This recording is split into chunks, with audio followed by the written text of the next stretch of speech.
नमस्ते सभी को। जीडीएम स्कूल के यूट्यूब चैनल पर आप सभी का हार्दिक स्वागत। तो क्लास 8th में साइंस का आज हम नया चैप्टर स्टार्ट करेंगे।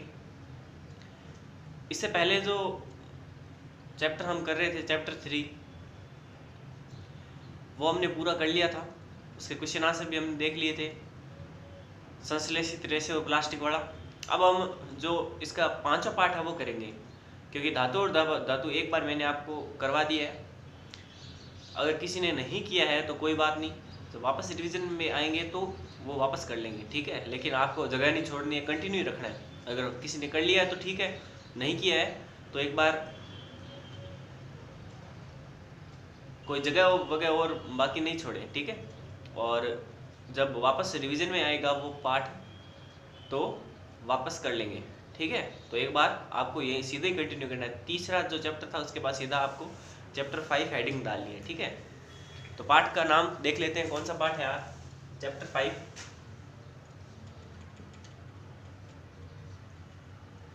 पार्ट का नाम है कोयला और पेट्रोलियम। कोयला और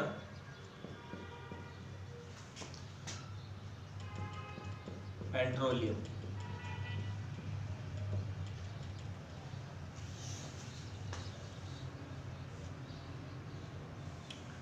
ठीक है। पार्ट का नाम है कोयला और पेट्रोलियम। आपका ये पार्ट है। इस पार्ट में कोई भी चीज हटी नहीं है, आपको दोनों ही टॉपिक पढ़ने पड़ेंगे। कोयला पूरा है और पेट्रोलियम भी पूरा है। कोयला आप सभी जानते हो और पेट्रोलियम भी आप सभी जानते हो। पेट्रोलियम एक पदार्थ है जिससे पेट्रोल, डीजल, केरोसिन, चारकोल, कई प्रकार की चीजें हमें प्राप्त होती है, ठीक है। तो पूरा पढ़ना पड़ेगा। इससे इस साल इस पार्ट में से कुछ नहीं हटा है, सारा का सारा पार्ट आएगा एज इट इज, ठीक है। तो कोयला और पेट्रोलियम ये समझने से पहले हमें एक बात समझनी पड़ेगी। सबसे पहले कि ये दोनों क्या है। ये दोनों संसाधन है, प्राकृतिक संसाधन है। ये हम जब खनिज निकालते हैं, खनन के द्वारा भूमि से, जो भूमि के अंदर जो चट्टानें हैं वहां से हमें प्राप्त किया जाता है, हम उन्हें वहां से प्राप्त करते हैं। यानी ये हमारे लिए उपयोगी है, हमारे काम आता है। वे वस्तुएं जो प्रत्यक्ष या अप्रत्यक्ष रूप से हमारे लिए उपयोगी है वो क्या कहलाती है, संसाधन कहलाती है। तो ये संसाधन है हमारे, हम इन्हें उपयोग में लेते हैं, हमारी इनसे जरूरतें पूरी होती है। क्योंकि कोयला और जो पेट्रोलियम, इनसे हम प्राप्त करके हम ऊर्जा बनाते हैं, ठीक है। तो वो ऊर्जा हमारे किसी न किसी रूप में काम आ जाती है। तो ये याद रखना। पहले तो सबसे पहले ये दोनों क्या है, ये दोनों प्राकृतिक संसाधन है, ठीक है। तो पहले ही लाइन तो आपको ये लिखनी है कि कोयला, जैसा आपको बताऊं वैसे लिखना है, ठीक है। आपको हेडिंग डालनी है, फिर लाइन स्टार्ट करनी है जैसे मैंने किया है। मैं जैसा बताऊं वैसा आपको करना है, ज़्यादा अपना दिमाग नहीं लगाना है कि हाँ सर ये कैसे करें। जैसा आपको करवाया जा रहा है वैसा आपको एज इट इज करना है। कोयला और पेट्रोलियम,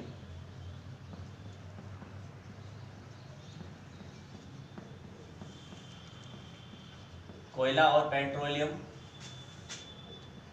प्राकृतिक संसाधन है, प्राकृतिक संसाधन है। तो कोयला और पेट्रोलियम क्या है, प्राकृतिक संसाधन है। अब ये लाइन आपको समझ में इतना तो आ गया। पेट्रोलियम प्राकृतिक का मतलब जो हमें प्रकृति से प्राप्त होती है, ठीक है। हम खुद नहीं बनाते, प्रकृति हमें देती है। और संसाधन का अर्थ क्या हुआ, तो थोड़ा संसाधन का मतलब भी समझ लो, पता होना चाहिए आपको। 8th क्लास में आएगा कि संसाधन किसे कहते हैं। अगर नहीं पता है तो एक बार देख लें। संसाधन, ये भी आपको नोट करना है, ठीक है। संसाधन,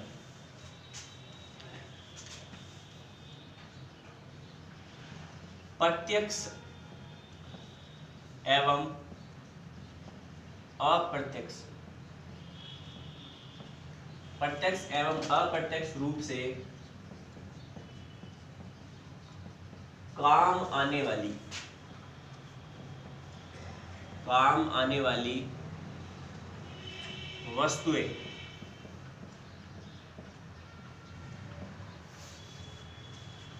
संसाधन कहलाती है।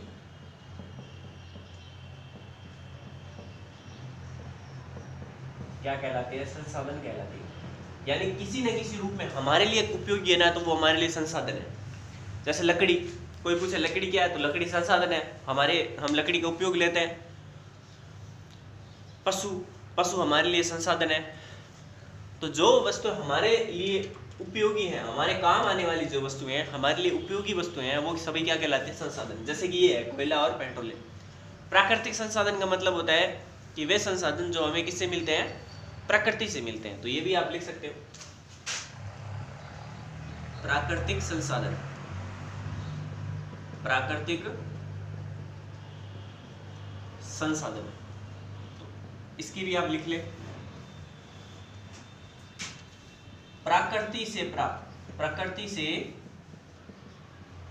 प्राप्त संसाधन।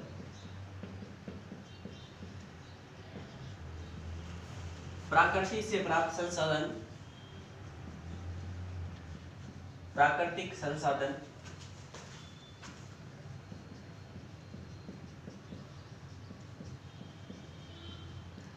कहलाते हैं। तो प्रकृति से हमें जो प्राप्त हो रही है, जैसे कि कोई आपसे कह दे लकड़ी है, लकड़ी बताओ प्राकृतिक है कि अप्राकृतिक संसाधन है? तो लकड़ी तो हमें पेड़ पौधों से प्राप्त होती है। पेड़ पौधे किस में आते हैं? प्रकृति के अंदर आते हैं। जैसे आप कह दे कि पानी है, तो पानी एक प्राकृतिक संसाधन है, ठीक है। जो फल है, ये सारे क्या है? प्राकृतिक संसाधन है। लेकिन आपसे कोई पूछते अप्राकृतिक यानी प्रकृति के अलावा कौन से संसाधन होते हैं, तो वे वस्तु जो हम बनाते हैं, ठीक है, वो प्राकृतिक संसाधन। जैसे ये कपड़े हैं, तो कपड़े प्राकृतिक संसाधन नहीं है। हाँ, कपड़े बनाए हमने जिन वस्तुओं से थी वो प्राकृतिक है, लेकिन अब ये कैसे हो गया है? ये प्राकृतिक अब नहीं है, ठीक है, हमने बनाए अपने उपयोग के लिए। तो आपको समझ में आया संसाधन और प्राकृतिक संसाधन? संसाधन का मतलब वह वस्तु है जो हमारे लिए कैसे प्रत्यक्ष या अप्रत्यक्ष रूप से काम में आ रही है। या तो सीधे, प्रत्यक्ष का मतलब सीधे काम में आना, और सीधे काम में नहीं आएगा तो अप्रत्यक्ष रूप में नहीं। यानी जैसे कोयला है, कोयला सीधे काम में नहीं आता, कोयले को जलाते हैं फिर उनसे ऊर्जा मिलती है, तो वो अप्रत्यक्ष हो गया, ठीक है, समझ में? जैसे पेट्रोल है, पेट्रोलियम है, केरोसिन, डीजल, तो वो सीधा काम में नहीं आता, हम उनको गाड़ियों में डालते हैं फिर उनका उपयोग करते हैं, तो ये अप्रत्यक्ष हो गया, ठीक है, सीधा काम में नहीं है। जो सीधा काम में है वो तो प्रत्यक्ष है। जैसे लकड़ी है, लकड़ी को उठाया जला लिया। फल है, फल को लिया खा लिया, तो ये तो प्रत्यक्ष हो गए। लेकिन अप्रत्यक्ष वो है जो सीधे काम में नहीं आ रहे। तो समझ में आया? तो प्रत्यक्ष या अप्रत्यक्ष रूप से काम में आने वाली वस्तु कैसे है? आई बात समझ में? अब जो प्राकृतिक संसाधन है उनको दो भागों में बांटा गया है।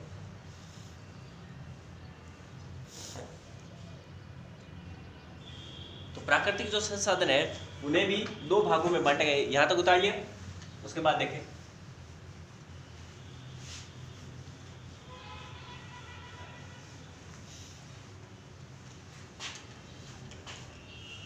देखें आगे, प्राकृतिक संसाधनों को मुख्य रूप से दो भागों में बांटा गया है। तो प्राकृतिक संसाधनों को, प्राकृतिक संसाधनों को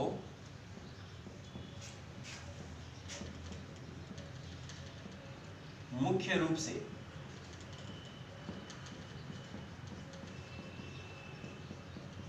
दो भागों में, मुख्य रूप से दो भागों में बांटा गया है, बांटा गया है। तो यहां से आपका मेनली पार्ट तो यहां से ही स्टार्ट हो रहा है, लेकिन जो प्राकृतिक संसाधन है, ये संसाधन है, वो आपको ध्यान में रखना है। आपको कुछ कोयला और जो पेट्रोलियम है वो कैसे संसाधन है? तो पहली बात प्राकृतिक संसाधन है। संसाधन का मतलब आपको पता होना चाहिए, तब जाके आगे का जो पूरा पार्ट है वो आपको समझ में आएगा। तो कुछ चीजें हैं जो पेपर में नहीं पूछी जाती, लेकिन आपको समझनी बहुत जरूरी होती है, ठीक है। तो प्राकृतिक संसाधनों को मुख्य रूप से कितने भागों में बांटा गया है? दो भागों में बांटा गया है। कौन कौन से? एक है अक्षय प्राकृतिक संसाधन, अक्षय प्राकृतिक संसाधन,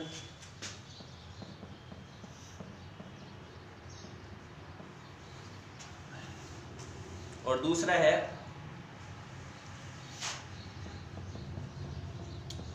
समाप्त होने वाले प्राकृतिक संसाधन।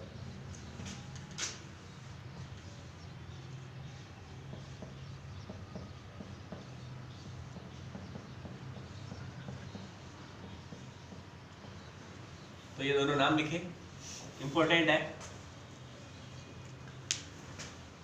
तो प्राकृतिक संसाधनों को दो भागों में बांटा गया। मैं प्राकृतिक की बात कर रहा हूं, अप्राकृतिक की बात नहीं कर रहा, ठीक है। तो प्राकृतिक संसाधनों को दो भागों में बांटा गया, एक अक्षय प्राकृतिक संसाधन, एक समाप्त होने वाले। ये नाम से ही आपको पता चलता है वे प्राकृतिक संसाधन जो समाप्त हो सकते हैं। और अक्षय, क्षय का मतलब समाप्त होना और अ का मतलब समाप्त नहीं हो रहा। किसी भी शब्द के आगे अ उपसर्ग लग जाए तो इसका मतलब विपरीत होता है, उल्टा हो जाएगा, ठीक है। ऐसे ही तो होता है, किसी भी शब्द के आगे अगर अ उपसर्ग लग जाता है तो इसका मतलब उल्टा है। जैसे सत्य है तो असत्य, तो अ लगा इसका उल्टा है। क्षय का मतलब होता है कि समाप्त होना और अ का मतलब नहीं समाप्त होना। ये तो नहीं समाप्त होते हैं और ये समाप्त हो जाते हैं। तो ऐसे प्राकृतिक संसाधन जो समाप्त नहीं होते वो तो क्या कहलाते हैं, अक्षय प्राकृतिक संसाधन। और ऐसे प्राकृतिक संसाधन जो समाप्त हो जाते हैं वे समाप्त होने वाले प्राकृतिक संसाधन कहलाते हैं। तो हम एक एक करके पहले देखते हैं। पहले ये करते हैं, पहला वापस हेडिंग डाले, अक्षय प्राकृतिक संसाधन।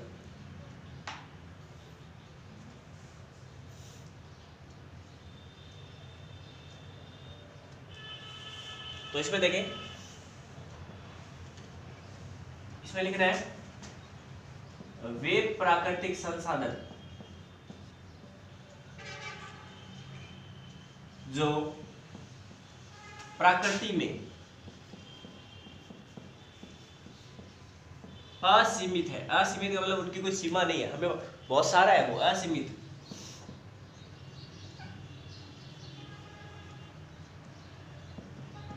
असीमित वे प्राकृतिक संसाधन जो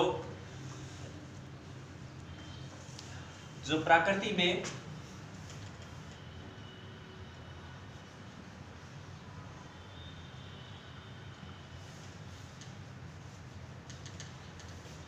वे प्राकृतिक संसाधन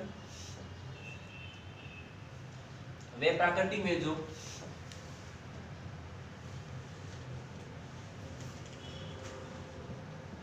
वे प्राकृतिक संसाधन जो प्रकृति में असीमित मात्रा में उपस्थित है तथा जो समाप्त नहीं, और जो क्या नहीं होते, समाप्त होने वाले नहीं है।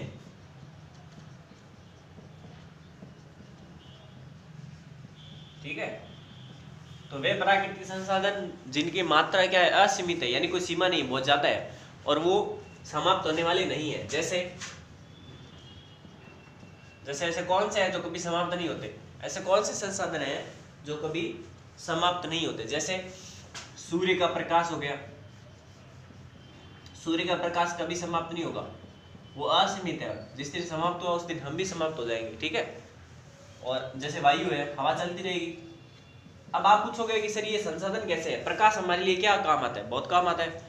प्रकाश जब पेड़ पौधों पर गिरता है तो वहाँ प्रकाश संश्लेषण की क्रिया होती है, पेड़ पौधे वृद्धि करते हैं। या हम सूर्य से सोलर जो ऊर्जा है वो भी प्राप्त करते हैं। वो सोलर प्लेटें आपने देखी होगी, वो प्लेटें लगाकर हम विद्युत ऊर्जा प्राप्त करते हैं। जैसे हवा है, हवा से पवन ऊर्जा प्राप्त करते हैं, पवन चक्कियाँ चलती है, ठीक है। तो ये सारे क्या है, संसाधन है, वो कभी समाप्त नहीं होंगे। हाँ जी, आई बात समझ में? तो ये उतार लें। उसके बाद दूसरा देखते हैं। दूसरा है समाप्त होने वाले प्राकृतिक संसाधन, यही नीचे लिख रहा हूं, ठीक है। समाप्त होने वाले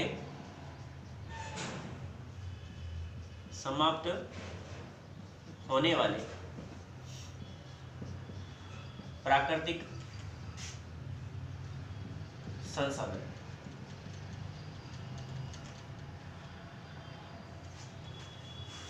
तो समाप्त होने वाले प्राकृतिक संसाधन कौन से हैं? वे प्राकृतिक संसाधन जो वे प्राकृतिक संसाधन वे प्राकृतिक संसाधन, यहां लिख देता हूं, ठीक है, ये दिख रहे हैं ना, वे प्राकृतिक संसाधन जो प्रकृति में असीमित मात्रा में उपस्थित है और तथा, ठीक है, वे प्राकृतिक संसाधन, यहां लिख रहा हूं, जो प्रकृति में सीमित मात्रा में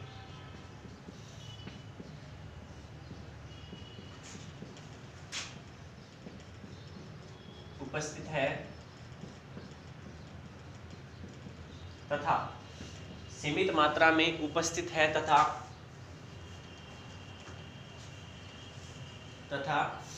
समाप्त हो सकते हैं। ये तो समाप्त होने वाले नहीं है, लेकिन ये समाप्त हो सकते हैं, समाप्त हो सकते हैं।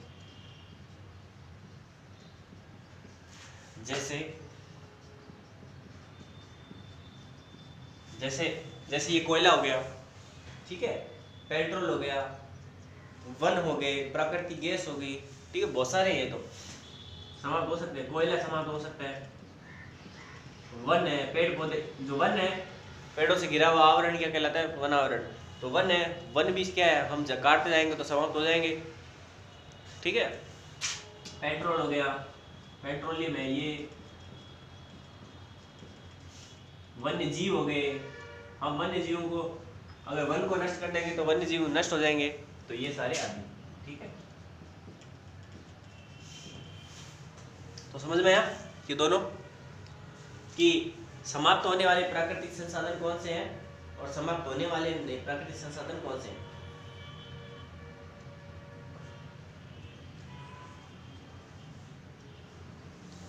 तो उतारे जल्दी से।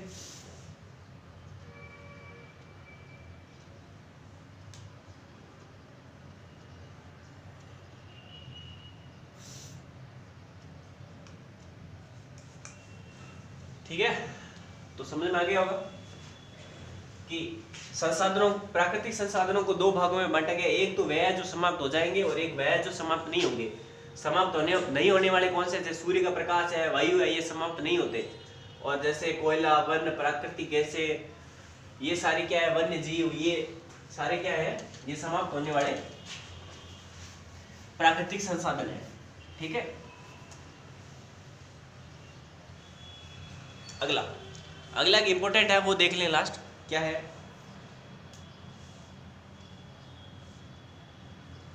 जीवाश्म ईंधन। अगला हेडिंग डाले जीवाश्म ईंधन। जीवाश्म ईंधन किसे कहते हैं? ईंधन, ठीक है, जीवाश्म। अगली हेडिंग डालें जीवाश्म ईंधन। तो जो प्राकृतिक संसाधन है,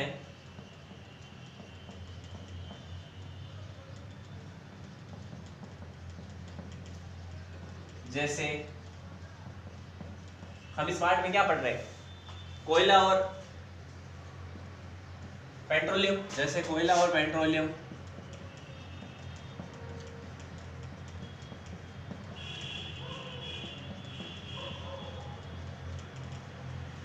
प्राकृतिक संसाधन जैसे कोयला, पेट्रोलियम और प्राकृतिक गैस, इनका निर्माण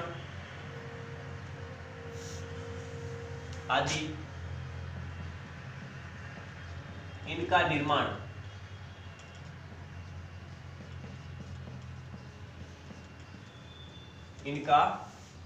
निर्माण सजीव प्राणियों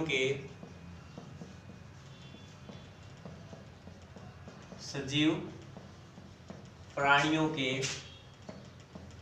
मृत अवशेषों से हुआ है।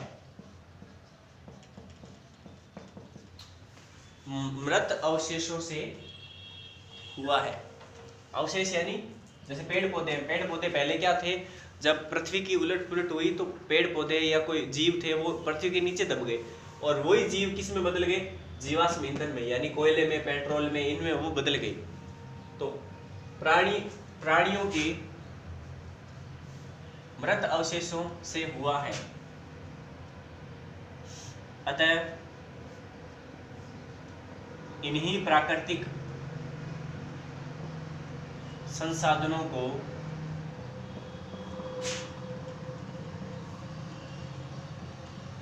जीवाश्म ईंधन भी कहते हैं।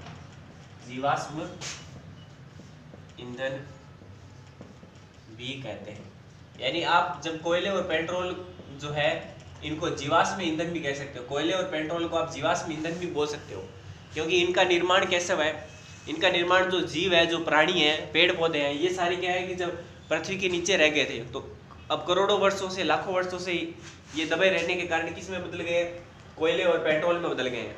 तो कोयले और पेट्रोल में जब ये बदल जाते हैं तो इसका मतलब वो किसी न किसी जीवों के अवशेष में बने हुए हैं, तो इसलिए इसे जीवाश्म ईंधन भी कहते हैं। तो जीवाश्म ईंधन इन्हीं को कहते हैं और प्राकृतिक संसाधन भी इन्हीं को ही कहते हैं। ठीक है, तो दोनों बात एक ही है, जीवाश्म में भी एक ही बात है, और आपको बोले प्राकृतिक संसाधन, तो ये भी आपको याद रखना है कि जीवाश्म ईंधन प्राकृतिक संसाधनों को भी कहते हैं।